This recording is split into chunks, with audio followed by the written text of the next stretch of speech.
கடந்த திமுக ஆட்சியில் தான் 5 எம்எல்ஏக்களை ஒரே துறையில் அமைச்சராக மாற்றினாங்க.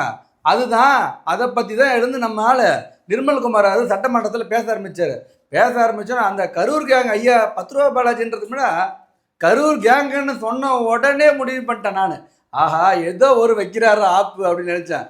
அப்புறம் கரூர் கேங்குன்னு சொல்லிட்டு ஐயா மாற்றி பேசிட்டேன் அப்படின்னு சொல்லிட்டு அவர் நம்ம நிர்மல்குமார் அவளை மாற்றி சமாளித்தார்.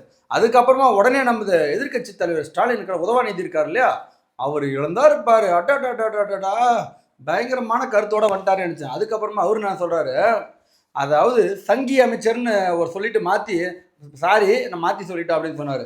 அதுக்கப்புறமா நம்ம நிர்மல்குமார் விடுவாரா, மறுபடியும் எழுந்து ஐயா ஐயா நான் ஐயா மாண்புமிகு என்னடா ரொம்ப மரியாதையாக பேசுவாராட்டுக்கு உதயநிதி ஸ்டாலின், இந்த மாதிரி அமைச்சர் தான் மக்கள் எதிர்பார்க்குறாங்க அப்படின்னாரு. ஏன்னா இவ்வளோ கேவலமாக சங்கினெல்லாம் பேசிட்டாரு.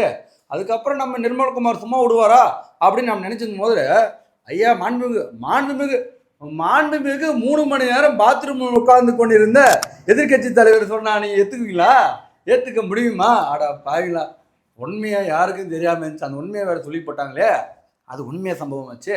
ஆமாம், நம்ம எதிர்கட்சி தலைவர் நம்ம போலீஸாருக்கெல்லாம் பயந்துன்னு உதவாநிதி, அதான் உதயநிதி 3 மணி நேரம் பாத்ரூமில் இருந்தாக்கல, அது தெரியாதா?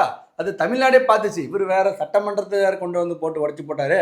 சிரிப்பு அங்கே இருக்கிறவங்களாம் உழுதடிச்சு சிரிக்கிறாங்க. அது சில பேர் அதுக்காக எழுது திமுக கண்டனம் தெரிவிக்கிறாங்க. அங்கே ஒரு வேலை அது எல்லாரும் இழந்துட்டாங்க, நாம் எப்படி உதயநிதி கவுக்கலாம் அப்படின்னு அவங்க கட்சியில ஒருத்தர் திட்டம் போட்டுன்னு உட்காந்து இருக்கிறாரு. இதெல்லாம் எப்படி இருக்கு பார்த்தீங்களா? அதாவது சட்டமன்றத்துக்கு போய் சட்டமன்றம்னா சட்டையை கிழிச்சின்னு சண்டையை வெளியே வருவாங்கன்றத நம்ம கேள்விப்பட்டிருக்கோம். அதே மாதிரி தான் இருக்குது. சட்டமன்றத்துக்கு போய் மக்களுக்கு ஏதாவது கருத்து சொல்லி அதெல்லாம் வாக்குவாதம் பண்ணி ஏதாவது பண்ணுவாங்கன்னு பார்த்தா அங்கே போய் சட்டையை கிழிச்சிக்கிற அளவுக்கு சண்டை போட்டுங்கிறாங்க சட்டமன்றம். இப்போ அப்படி தான் இருக்குது. ஏதோ ஒன்று லைவில் நம்ம எல்லாம் பார்க்க வருது.